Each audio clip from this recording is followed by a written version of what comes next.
Get the f out of here! Go home! We don't want you here. We don't like your kind here. We only like people in blue cars around here. One more. Don't honk at me.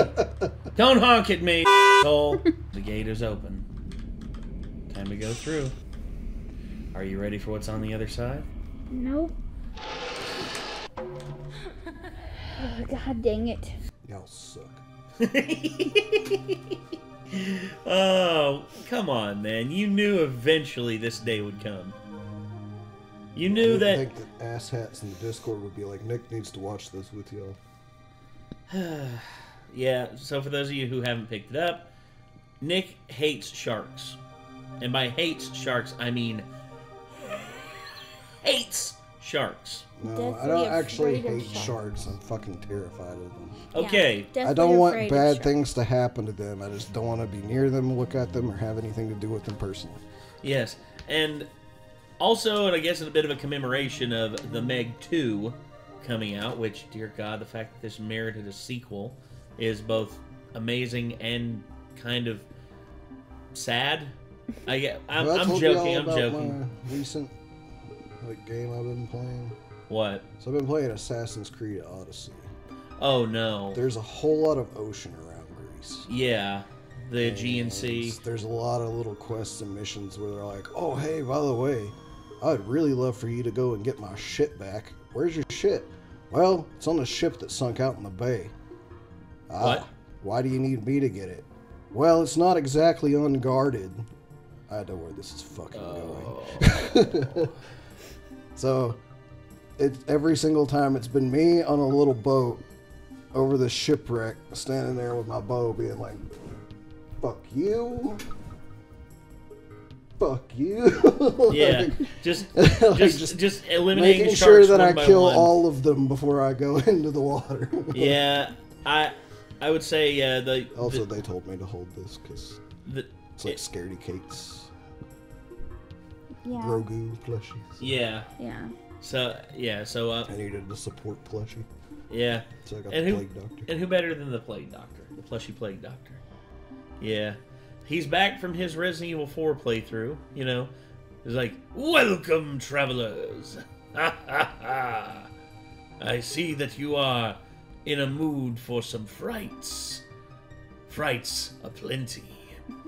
Well, look no further than dead meat." Ha ha ha ha ha. You know what? Let's check out the Meg kill count by Dead Meat. Here we go. Hey everybody, we here at Dead Meat want to voice our full support for the WGA and SAG-AFTRA strikes, because without writers and actors, we wouldn't have all the movies that we love to talk about. James and I both came from working class union homes, so we know that when rights aren't given, they have to be fought for. We spoke to a SAG representative to clarify how we should proceed while supporting them. They said to fulfill any previously agreed to sponsorship contracts, so that means that we're going to stick to the original kill count schedule through the end of August. After that, and immediately on the podcast, we're not going to be covering anything made by AMPTP Studios until the strike ends out of solidarity. We're still going to be putting out stuff, but it's going to be not struck work such as indie movies, foreign films, and possibly other kinds of media. You can find more information about all of this from the links in the video description, and if anything changes, we'll let you know. In the meantime, support the strikes and be good people. Welcome to the Kill Count, where we tally up the victims in all our favorite horror movies. I'm James A. Janice, and today we're looking at The Meg, released in 2018. The Meg follows a group of scientists who discover a living megalodon, a 75-foot prehistoric shark that, honestly, has super weak loot drops. The Meg is a big old blockbuster B-movie that moves just as fast as its star attraction. It may be more action-y than our usual Kill Count here, but it's adjacent enough to horror for me to include. Oh hey, adjacent, like Statham. Plus, it's a descendant of the Ultimate Creature feature, so it's kind of a legacy. The Meg is a co-production between the US and China, which is why it has Chinese and Taiwanese movie stars like Li Bingbing and Winston Chow. In fact, next to the giant shark, the Meg's biggest draw is its giant cast, which includes office workers, avatars, and a handful of superheroes. They take the movie seriously, despite its campy script, and elevate simple characters into likable, funny people. Plus, they're led by Jason Statham, who's fucking awesome, and as Spy proved, can be absolutely hilarious hilarious even in an action role. And proceeding to the enormous killer shark. I love how he manages to be a cocky badass who never dips into outright assholery. Maybe I just love this movie because my favorite games are Sea of Thieves and Subnautica. But the Meg also fulfills its premise 100%. Remember when keeps Jaws telling me 3... I need to play Subnautica, and I'm like, I have a little bit. Well, Subnautica... But I think people want me to get to the points of Subnautica where I'm starting to go into the deep ocean and have to worry about the horrifying shit. Well, not necessarily, because there's a lot in Subnautica. A lot of it is just... People just want to see what will happen whenever I finally come across a Reaper Leviathan as well. Oh, Jesus. Yeah, I've seen those. Also...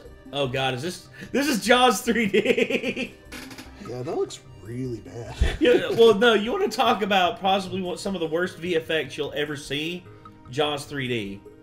Okay, just watch. 3D took place at SeaWorld, which sounded cool, but wound up being this? This movie delivers on all the action. Yes. Yes. That is 100% in the movie. Like, that's the shot that's in the movie to signify Jaws breaking through the glass and like getting into SeaWorld. Wow. Unbelievable, right? They got away with that. Yes. Somehow. Well, it's because the budget was shaved down so badly because of the studio being like, oh, we got to do 3D because it's Jaws 3, and we really need to cash in on this 3D thing, even though the 3D cameras back then were absolute ass. Handling them was an absolute ass. Trying to make them work in, like, editing was an absolute ass, and just nothing about it was good. Like, everyone talks about, okay, Friday the 13th Part 3 is one of my favorite Friday the 13th movies. But going into the behind the scenes of how jank and bullshit the 3D camera system was back then, and it was mandatory for them to use it because the studio was just like, you have to use it or else we're going to cut the budget in half. It's like... Sorry. Action you'd expect, with amazing digital effects for the shark and underwater scenery. And thanks to those effects, all the action is clear and easy to follow, even when it's underwater. It's a successful version of those shitty Sci-Fi Channel movies that always disappointed. It makes sense, coming from director John Turteltaub, whose mainstream successes span from Three Ninjas and Cool Runnings to the National Treasure. I can't believe he mentioned that! John Turteltaub, the guy who directed National Treasure with Nicolas Cage and this movie, also directed the first Three Ninjas movie, which is... I don't know what that is. You're talking about 90s cheese that a lot of kids my age ate up like hotcakes. Huh. It was basically Home Alone, but with kids that who was trained by their grandpa to be like ninjas. And yes, it was stupid, but back then you didn't give a shit because I watched him not too long ago, the first one anyway, and I'll say this, part of it still holds up, but the other half of me, I'm just like, there's no way that these, like, 50-pound kids are hitting these guys, like, grown men in the face and knocking them out. There's no flipping way. But anyway, yeah. I understand if the humor doesn't work for you, or if you think it's too dumb to enjoy, but I think it's just dumb enough to love. Will this blockbusting beast James, are you there? James, come in. Zoran? Zoran? Is that you? I haven't seen you since the whole, licking thing. Yeah, there's no time for that right now. It's an emergency. I need your help. All right, buddy. I'll be right there. Zoran, I thought you retired, man. What do you need? No, I didn't retire. That was a forced retirement for the licking incident. But no, I need you to pay for my drink out of my wallet. Your emergency is that you forgot your wallet? No, it's not that I forgot my wallet. I just don't have room with all these retirement essentials. For example, I've got this and this. This. These are fun. Those are fun. Put those Is this there. a Ridge Wallet ad? See? No room. Well, sounds like what you need is today's sponsor, Ridge Wallet. Called it! Damn, dude, that was great! I saw that coming. It's hard not to see I it was coming. like, what the fuck are they doing right now? Like, what does this have to do with the Meg? And I was like, this is probably a Ridge Wallet ad. Like, he's talking about not having room in his pockets. Yeah, which, given the amount of improv prop comedy stuff that Zorn carries in his pockets on a regular basis. I'm not surprised. It's a tough, See, compact I like wallet. the idea of those things, but have you ever actually looked at how much they cost? Some of them are ridiculous. They don't tell you they're how much they like cost the in any of the magnesium- advertisements, dude, and that's on purpose. The rainbow one, you know, the magnesium colored one, that one I really wanted, is like $300. That's ridiculous. Look, I appreciate, you know, sponsors and, you know, Ridge wallets and all that, but dear Lord, man. I also feel like there's no fucking way I could fit the cash that I have to fit in my regular wallet into one of those. I don't think I could either. Especially, It would need to especially come with, considering like, a whenever I system pay that, you, like, I pay you in cash. steamrolls like a stack of cash, like, you know. I was gonna say, you pull it out of that thing, and it's like everything's crumpled up to like that thin, and you're just like, all right. I'm not trying to brag about how much money I have, by the way. It's just like, for some reason, it doesn't take much money to start getting thick. Like, you know, Oh yeah, my wallet strains sometimes whenever I have money. That holds up to Because it's 12 old. cards plus cash in a design way slimmer than those old school wallets. Plus, it has built-in RFID blocking to protect from digital pickpocketers. I mean, it's super cool, but I don't know if metal's my style. Oh, no worries, because Ridge actually comes in a ton of style options, ranging from Carbon simple fiber. colors to unique prints. Plus, they have an all-new full-grain leather wallet. It's not just about the wallet, though. They also have key cases that can hold up to 6 keys, and you can save 30% by bundling a wallet and key case together. Well, this really seems like the answer to all my problems. I can't recommend it enough. Plus, with 50,000 5-star reviews, I'm definitely not the only one who thinks they're awesome. That's true. I actually started using Ridge after backing their Kickstarter in 2013, and I've gotten so many compliments on it. See? And Ridge is so confident in their products that they'll let you test one for 99 have my days with a wallet money-back with me. guarantee if you don't like it. I've Say gotten no a crap more. ton of I'm compliments on sold. my wallet Perfect. just because it's Glad a I could help you PlayStation out there, wallet. bud. Mine is your basic bitch black wallet. Like that's it, and it's falling apart. Like look at this. Look at that. It's just, it's starting to fall apart on me. My license holder, the plastic on it's starting to come loose, like, and all of the sleeves in here for my cards and stuff are like really like worn out. And my cards, if I hold it upside down, it. Whoop. See what I mean? Yeah. See? I don't even. I can't. This thing's barely holding together, but it was a birthday gift my dad gave me Just in like case, by the 10 way. years ago. Make sure no numbers dropped out visible to the camera. Oh, Make sure you blur that. I'm gonna if say you it was do. my Sam's card. Okay. Oh wow, my Fast Rewards card. Jesus. For or gas. oh my gosh, my Kroger card. Huh. Or well, and I get compliments on this every time I go into Best Buy because they stopped offering these like 8 years ago. It's just like I put my Best Buy card, my Best Buy member card.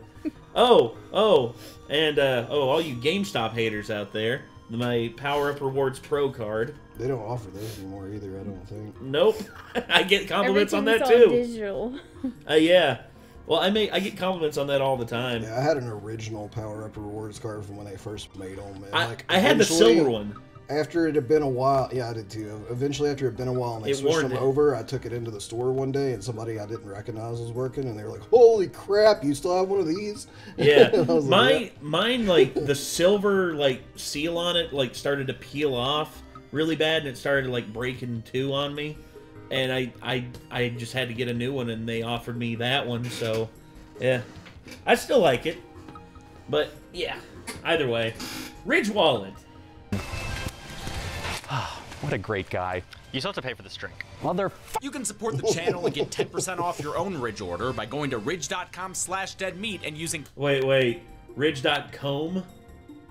Commie? I think they left an E in there on accident. Typo! code DEADMEAT at checkout. Will this blockbusting beast make fish food of our cross-cultural cast of characters? Let's find out and get to the kills. Nice alliteration there, James.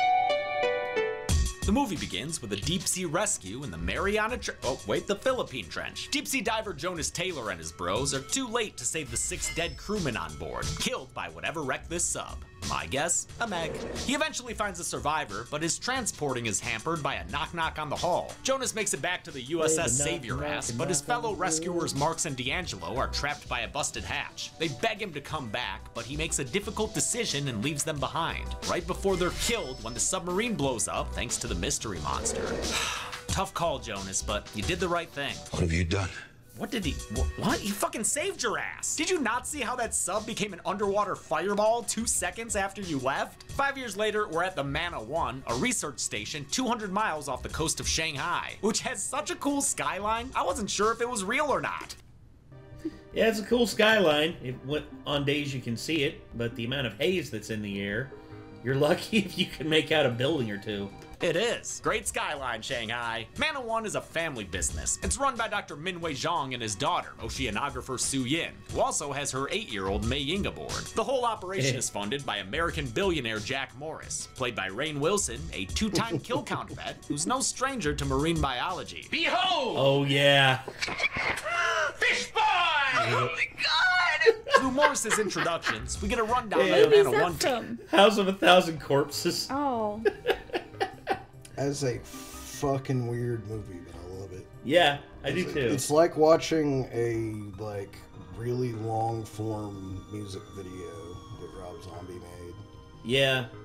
Also, the cult following that has is amazing because when you go to Halloween Horror Nights, they have the standards: Walking Dead, Alien.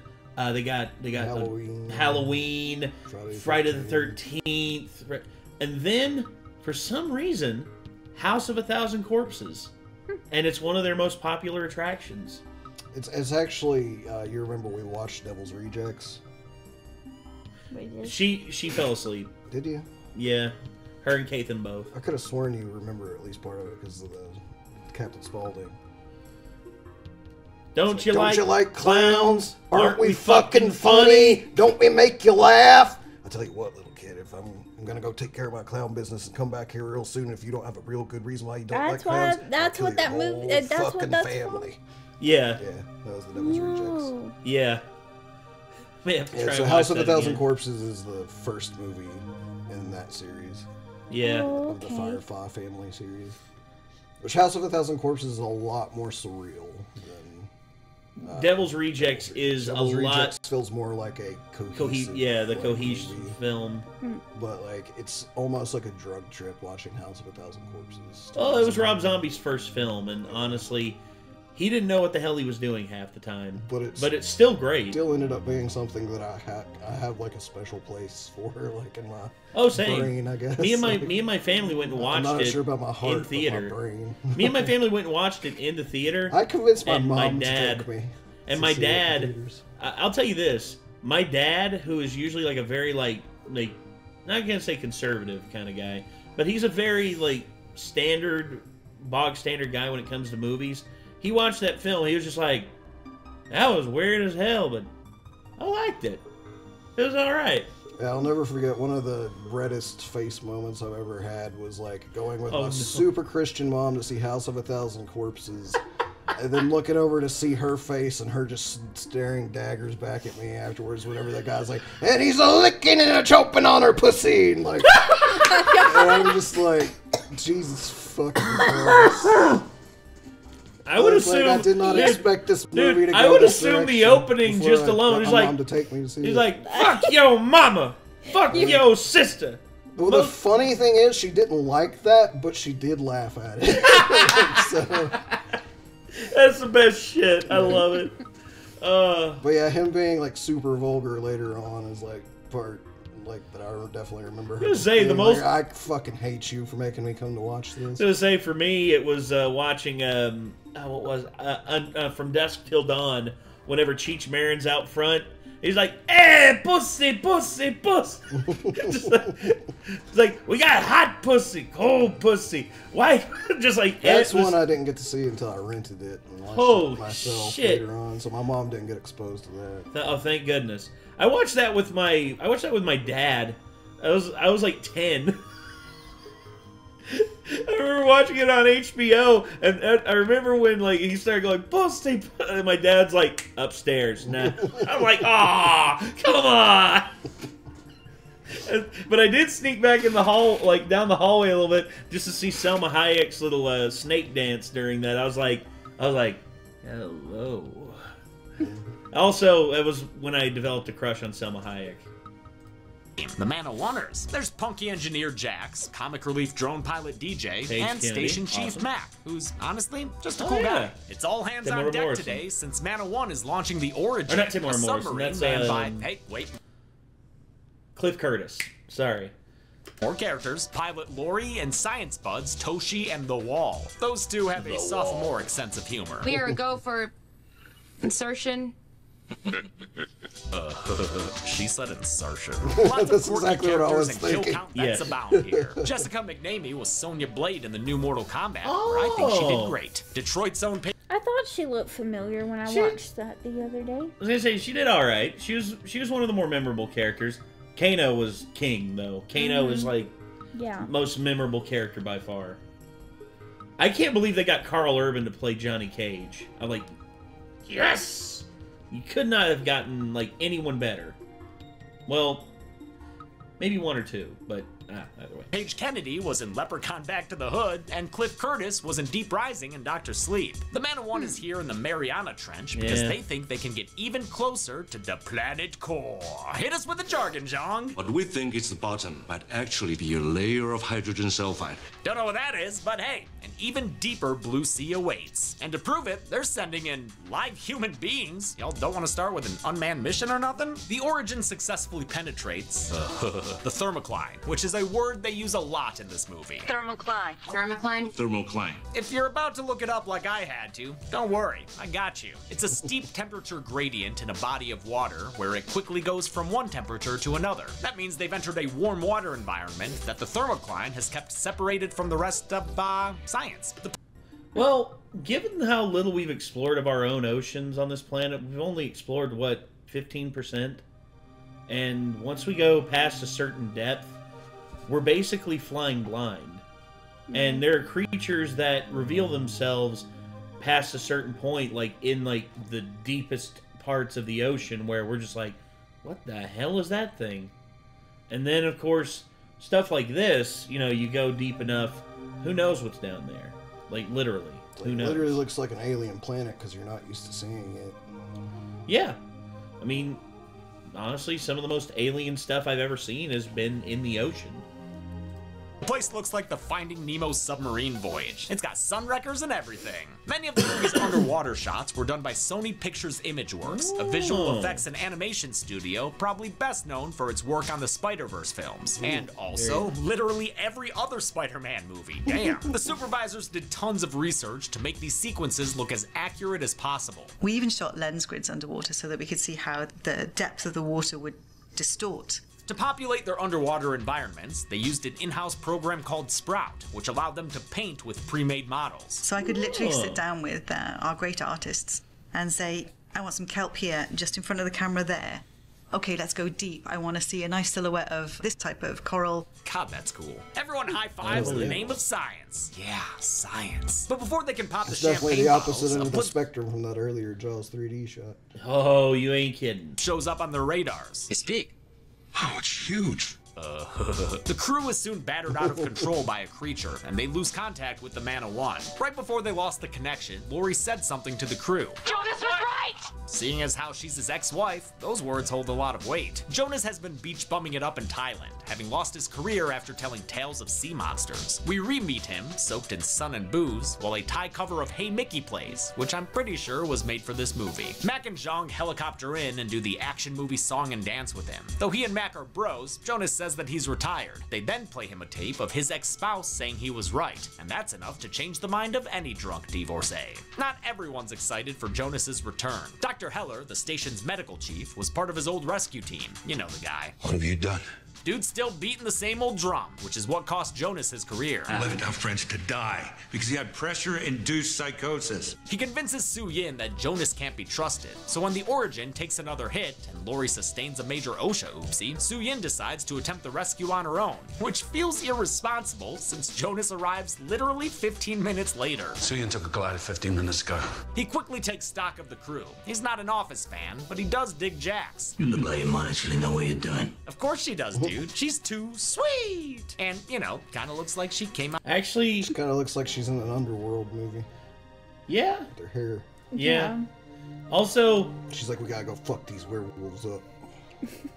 Also, this symbol right here, you know, I know that, like, this is like Ryan James Dio, you know, sending evil, receiving evil, but there are certain countries where this is illegal because of, there was a group called the Iron Wolf, and they were basically a very neo-Nazi, like, inspired, and, you know, this symbol became illegal in certain countries. That sucks. I didn't know that, because that is now Fox God for... But again, that's the thing with symbols. Baby metal. Their meaning changes so often over time that some fall out of favor and some are basically cemented in history. Unfortunately, that's the thing about the Nazi symbol, you know, the swastika. Turns out it's been in every culture, every continent has it as, like, in some cases it's a religious symbol, in some cases it means peace, it means prosperity. Hell, even countries in Africa have it, like, on their windows, like, as windowsills and everything. It's like, it's crazy. It was all dwarfed by the evil it was used for. So. Well, yeah, and hopefully over time people come to forget that as the main symbol of that, and instead move on and see it as a symbol of something else. Like, that way the people who practice the religion that have that as their main symbol aren't afraid to wear it out in public. But, oh well. Matrix video game. Jax is played by Ruby Rose, who first broke through in Orange is the New Black. Jonas leaves to follow in the Evolution, or my bad, the Captain Bubbles. At least that's according to Mei Ying, who just says the darndest things. You must be the crazy guy. Mei Ying's precocious, but in a cute, likable way. Plus, Jason Statham's great acting against her. Their scenes are adorable. Suyin discovers the sunken origin, and good thing, Toshi's been writing a goodbye letter to his wife. Damn, that's bleak. Before she can attempt a rescue, her Gungan Bongo gets pinballed around by a deep-sea beastie. It's a giant squid, and it looks awesome. But sorry, Squiddy, there's always a bigger fish. It's Megalodon. With her glider too squid-humped to be of any use, Suyin is forced to return to the surface, leaving Jonas to lone wolf the rest of the mission. He successfully attaches to the origin, but maybe takes a bit too long bantering with his ex. Tell me this isn't the world's best I told you so. You came all the way here just to tell me that, didn't you? Pretty much. All right, G2, enough with the battle of the sexes. She's bleeding. Let's get a move Help on. her. You are at the bottom of the sea, and, you know, the world. Sure enough, the Meg starts to circle back around to attack. With time running out and no powers at his disposal, Toshi stuffs his letter in the wall's back pocket and decides to be a hero. He sacrifices himself, detaching the origin and distracting the Meg so his teammates can escape. It's actually pretty sad. I know he was a hero, but you're really gonna kill, like, my favorite actor in the movie first? What the hell? Are you saying that because he's a hero in this, or because he was in the show Hero? Ah, yes. Okay, okay. We could be heroes just one day. Oh, man, if only they had had. By the way, I have to say. I knew he was gonna make a pun about it. I have to talk about heroes now for just a second. I won't ramble too much. Bring it on, bring it on. Sylar in the first season of Heroes is like the most intimidating, badass, motherfucking villain I've ever goddamn seen in anything. That's and in helped season by 2, they reveal his face, and then it's just like, oh. Well, again, God, man, like I wish they had kept him like shadowy and like just a mystery a lot longer. Well, like I still love. Hate the to say actor. it, but sometimes the reveal is what ruins I everything. love the actor, but man, well, like, Quinto, I couldn't remember ever being like that. Like, man, this is a terrifying, like, comic style villain. You know, like more than that, more than Sylar in the first season. Yeah. Escape. It's actually pretty sad when the Meg takes him out. Damn, man. If only they had had more time. Tell me this isn't the world's best I told you so. Yeah, I know, right? Nice banter, Statham. You got poor Toshi killed. The filmmakers made an effort to differentiate the Meg from previous on-screen sharks like Bruce. The single most important thing for me was that it wasn't just a scaled-up great white shark. They took cues from the Meg's deep-sea environment, giving her gnarly, knobbly skin and a brown mottled color, and extra gills to account for low oxygen levels. They also took some liberties with her size. While scientists estimate megalodons were around 60 feet based on fossilized teeth, movie Meg spans closer to 75. Jonas gets his ex-wife to the medical wing and pretty much out of this movie. And while Suyin initially blames him for Toshi's death, you left him because that's who you are. You are the guy who leaves people behind. she quickly comes around to apologize and get an eyeful of ripped-ass Jason Statham. Yeah. Keep in mind, at this point, 51-year-old Jason Statham. Jesus. Statham, how's it going, shawty? Damn it, at 51? Great work, man. Same to Li Bingbing, who's only 13 years younger than her in-movie dad, then 56-year-old Winston Chow. Su-Yin likes what she sees, and thus begins her quest to get that Statham D. Bingbing is seriously great, and so likable in these lighthearted scenes. Careful now. Sucks that her bigger US showcases weren't exactly well received. The Man of One team regroups now that... I forgot she was Ada Wong. I wish I could forget she was Ada Wong now. They've discovered a prehistoric animal thought to have been extinct for 2 million years. In light of Toshi's death, they agree to proceed with caution, but Morris wants to charge ahead like a regular J. Bruce Ismay. After the $1 billion he's spent on this place, he wants them to capture a Meg. Jonas quints at him and tells him to shut up. Man versus Meg isn't a fight. It's a slaughter. Mei Ying's walking around in a Vanellope kind of get-up when she learns that the Meg has followed them upstairs. Not sure if a shark can just kind of tread water like that, but whatever. Cool shot. Turns out the explosion that killed... I do not like that shot at all. I just see the Meg outside the window. Can just kind of tread water. It's just like... He's just like... Hey. Water like that, but whatever. Cool shot. Turns out the explosion that killed Toshi also triggered a thermal vent, creating a temporary opening that allowed the Meg to escape. Are you saying we opened up a superhighway for giant sharks? It's true. The Man of One's science computer yells at them, and they take a boat to investigate the signal. They find fish bodies and boat parts aplenty, since these were illegal shark poachers. I guess the Meg's become an eco-terrorist. No corpses to speak of, but I will add this scrap from the Meg's plate to the count. The big girl's still Moby-Dicking around, so the crew devises a plan to tag her with a tracker. Actually, Morris comes up with the idea. While antagonistic, he and Keller both have human moments. Hell, Keller even apologizes to Jonas. That's nice, since the boat's vibrations will summon... Well, he's gonna die. You know that always is the case, right? As soon as, like, a character who we hate for the most part of the film gets sympathetic in any way, they're gonna die. The Megalodon, Su-Yin reasons that only a solo swimmer can get close. Obviously, Jonas volunteers to do it, so he swims out like everything's hunky-dory. Just keep swimming. Just keep swimming. Despite a water-bobbing jump scare, Jonas manages to tag the she-shark. Then it comes after him as the team tries to reel him in. Damn, this dude's getting keel-hauled like he fell off his skis, but his drunk friends didn't notice. It's a great little action sequence. I love it. Production shot the cable scene in the Hauraki Gulf in New Zealand. Stunt coordinator Alan Poppleton dragged Statham using a rig built on the side of a boat, which had a crane and camera crew aboard to film him. While Turtletaub enjoyed shooting on the open water, it meant massively downsizing his crew and being at the mercy of unpredictable weather. As a result, production built a huge water tank in New Zealand that allowed them to keep the actors safe and, you know, actually see them underwater. With the tracker in place, the team moves on to the next part of their plan, which involves a harpoon pumped full of poison. Because of her, I don't know, biology experience, Su-Yin volunteers to be an ordinary hero and administer the shot. She also volunteers to humor Jonas's humiliation kink. While she's protected inside a polycarbonate shark cage, it doesn't stop the Megamouth from trying to swallow it whole. It's up to Jonas to get naked again and save her, and a tug of war soon sends the crew in after him. Jax is in the water. The wall is in the water. Everyone's in the water. The movie's aquatic setting was a challenge for the cast, who had to go through a 1-week water safety course with the stunt team. It was a necessary precaution. Some shoot days would see them spending up to 8 hours in the water. I've never been so tired after a day of acting before. Luckily, Jason Statham's background as a diver allowed him to do something. Yes, a lot of people don't know that Jason Statham was actually an Olympic-level diver. Yeah. Really? Yes, Olympic-level high dive.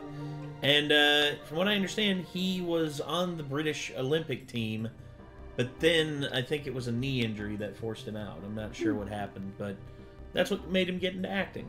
That's cool. Some of his own stunts, adding even more to his badassery. You know what's really fun? Watching Jason Statham. Su-Yin manages to dose out the Megasin, but damages her oxygen mask in the scuffle. She's speedrunning the entire plot of 47 meters down when Jonas shows up to give her the Casino Royale treatment. He manages to save her in another great sequence right before the cage is pulled down into the murky depths. They almost get snatched by the beast from below, but an improvised trap holds her off long enough for the poison to kill the shark. Su-Yin requires slow-motion CPR to save her. Whew, that was close. You were dead a minute ago. I'm not gonna count that. Besides, she's only been out long enough for the team to truss up the catch of the day, just like Jaws. Also just like Jaws, Jonas realizes this isn't the right shark. I mean, we're only halfway through the film, which means there must be another Meg. A what? Another Meg, motherfucker! A bigger one that swallows the wallows whole as it jumps up and destroys their boat. What did I tell y'all about there always being a bigger fish? You really should have brought a bigger boat. The movie's titular terror was created by Scanline VFX, who won a Scientific and Technical Academy Award for its proprietary fluid simulation software, Flowline. That's probably why they worked on so many water-heavy movies like Aquaman, 2012, and Wakanda Forever. Scanline worked with the film's VFX supervisor, the aptly named Adrian DeWitt. A ton of research went into this thing, including shark swim cycles and muscle movements. The more you get the science right, the more you draw them in with the truth, the more real things get. So therefore, the more frightening it is. I think the end result is truly spectacular. Zhang takes a gnarly hit during the capsizing, which is a problem, since the doctor is out in the water with Jax. You gotta be more careful, Jax. The Meg starts making her way towards the pair, so Heller decides to make a big splash and sacrifice himself. Jax, you wanna move or just tread water and scream? Oh, okay, now she's back to the boat. All right, Meg manages talking about her. Just to get to some lifeboats, but unfortunately, it's too late for Dr. Zhang. He dies of his injuries before they can reach help. Jonas finds Su Yin in mourning later, and the two bond over their Meg-related trauma, and how hot they both are. Morris announces that he's dismissing the crew, claiming to have turned the problem over to the Chinese government. In reality, Morris plans on killing the Meg himself with some homemade depth charges. And why, you might ask? Would he not alert the military to a giant prehistoric sea monster? Every person that gets maimed or killed by that thing is a potential lawsuit. All right, business! Morris goes fishing with a team of mercenaries, and thanks to the tracker, they're able to tap and even double tap a big behemoth boy. But turns out this was just a whale, and in the ensuing panic, Morris falls out of his boat and is left behind by his crew, who is either highly trained to only look forward, or hey, maybe they just don't like the guy. The Meg rears her head for a bite full of blubber, and while it seems like Morris might make it for a mo, a second serving puts an end to the fishy billionaire. Let's give him a hand for that misdirection. Back on the Man of One, Jonas is given dating advice by his ex-wife and an 8-year-old child. This is possibly the worst moment of my life. They both tell him to pursue Su Yin, but maybe not right now, since the crew just found out Morris never called the authorities. That means they'll have to hunt the Meg themselves. The team tracks the shark's course to Sanya Bay. No, not Sonya Bay, Lori. It's a real-life tourist beach on the southern coast of Hainan in the South China Sea. Gotta be honest, this is not my kind of beach. No. It's way No. When I first saw that scene, I was like, oh my god. That is way too many.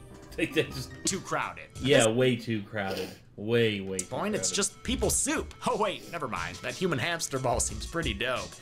Yeah, you're going zorbing. Husky's son and his mom remind me of the Kintner boy in Jaws, especially later when she's looking for him in the chaos. We also see a banana boat, possibly a reference to Jaws the Revenge. And at a wedding party, the bride's pooch is named Pippin. It's a reference to Pippet the dog, who was eaten off screen in Jaws and completely ignored in my kill count. I don't count dogs. Pippin decides it's time to start living, but in just no time at all, she sees she's not doggy paddling on the right track. She gets swept up as the Meg makes her entrance. Oh my god. She enters Buffet Bay where some chains knock off her tracking chip. She ends up dragging a raft or three. Crashes and keel hauls commence. Before long, all hell breaks loose, and the Meg starts getting her chomp on. It may not be as bad as Piranha 3D, but this was still pretty hard to count. In the end, I can only conclusively count 3 kills here. 2 people who get eaten on a raft, and another swimmer who the Meg has as dessert. Ball guy tries to flee, damn the pedestrians, but the Meg chases him down and puts a pin in his getaway plan. Before things get more kill county, a group of stragglers are saved when the Man of One team gets close enough and plays some whale noises. The Meg veers off for a bigger meal, somehow not drowning everyone with its tail. Piloting underwater gliders, Jonas and Su Yin bait and switch the behemoth, with Jonas taking heavy damage in the process. Their torpedo tactics attract the attention of some nearby news crews. Unfortunately, one of the pilots doesn't keep his eye on the sky and crashes into another helicopter, sending fiery bits raining down on the ship. Once again, everyone's back in the pool. What is this, a third boat disaster? Splashing! You have a life jacket on. A life jacket? Yep. I love this little scene between DJ and Mei Ying. Actors Paige Kennedy and Sophia Kai were both novice swimmers going into production. Also, Paige Kennedy, his vines back in the day were some of the best ever. His was just like, They're like, oh my gosh, he's dead. Call 911. What's the number? And him, like, Paige, who is dead on the ground, wakes up and just like, really, man? What's the number? Yeah. Paige, I remember seeing him back in, like, SWAT. He's been a staple in, like, a lot of movies for a long time. And I'm glad that he's getting shown a lot of love here recently. And it seems like they had a very sweet on-set relationship. Paige says that he is saving me like a joke. And then I said, I'm saving you. Actually, we're both kind of saving each other. Su-Yin resurfaces to help her waterlogged friends, but has run out of rockets to keep the Meg at bay. Jonas decides to go mano a mego and leads the shark away from the group. Using a piece of his broken glider, he makes like a ghost face and guts this fish. Don't you like that? Please. The Meg quickly munches through Jonas's glider, but he counters with an ice tap from a piece of the wreckage. The movie cranks it to 11 when Jonas rides the Meg as it breaches the surface and finishes stabbing her midair. Hell yeah! Jason Statham actually did this stunt practically, which is fucking insane. But changes to the shot required Scanline to replace him with a digi-double. The Statham stand-in looks fantastic, with detailing down to the stubble on his face and head. I also found it awesome that they animated the entire space and then were able to move the so-called camera through it to get a different shot. Science is cool. Miraculously, the big fish still has some bite left in her, but the scene becomes a feeding frenzy as sharks of all sizes arrive to eat the Meg from the inside out. The queen is dead! Viva la revolution! One hungry hammerhead turns his attention towards Jonas, but he's rescued by some timely intervention from Su-Yin. They meet up with the rest of the crew, who have been picked up by that wedding party, and most importantly of all, Pippin survived! Hey! She's got magic to do. The team finally relaxes with some drinks and trauma blankets, and the movie ends with, ha, Finn, okay, that got a laugh out of me. How many chumps became chum for the count? Let's find out and get... Oh my god, it's a Meg! Help! Please send help! That's the last I heard from James. He's stuck trying to get to the numbers. And you're the only one who can write him out of it. So you want me to write it to the numbers bit to save James? Dear Lord, Zoran, just... Sure. I'll come out of retirement. As long as I get another season of They Talk. All right. Deal. Now save him.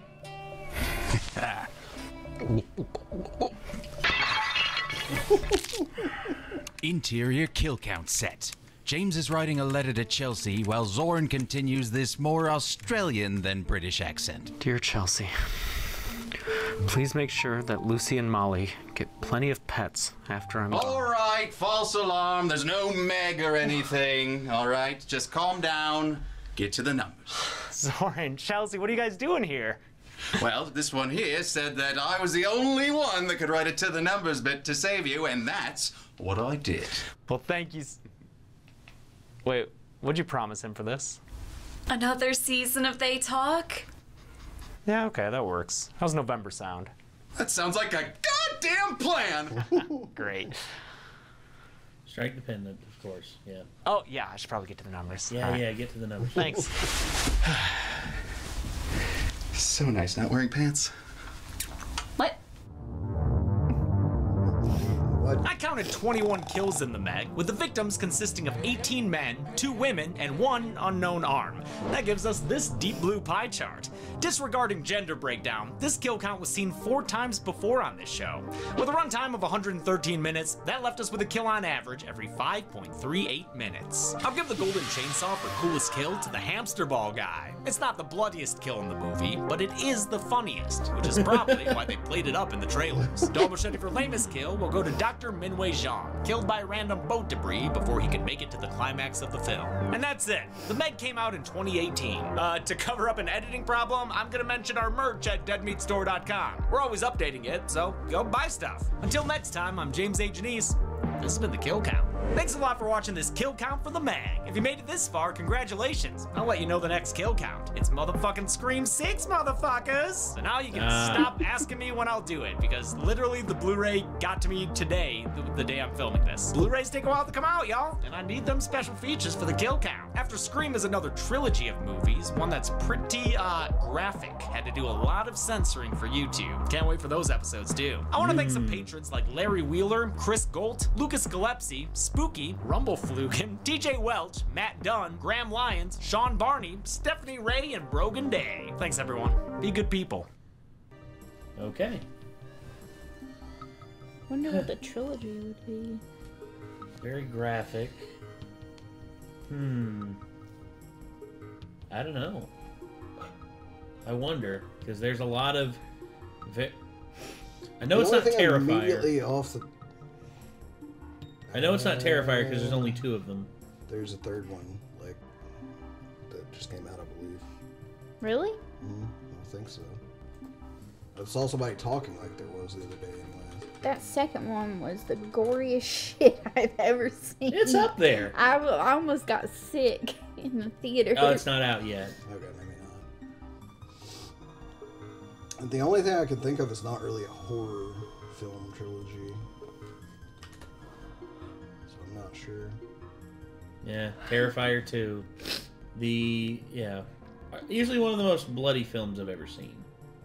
And also, like, some of the most inventive kills I've ever seen, too. Have you seen it, Nick?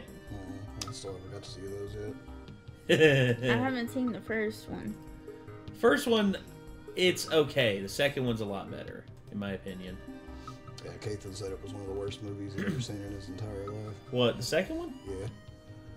No, it's just like, that is exactly the opposite of what I've heard about that movie from, like, literally everyone else I've talked to. I guess he's just not a fan of horror films. I don't know. Oh, well. So, the Meg, the kill count. That was an interesting one. That was definitely one that I'm glad that, we got a chance to watch this, because, Nick, I know that you hate sharks, but I'm proud of you getting through this, man. You did good. Maybe if I can find a reliable co-pilot to help me out. Maybe if y'all are lucky, I'll try to stream Subnautica for October this year. Okay. Alright.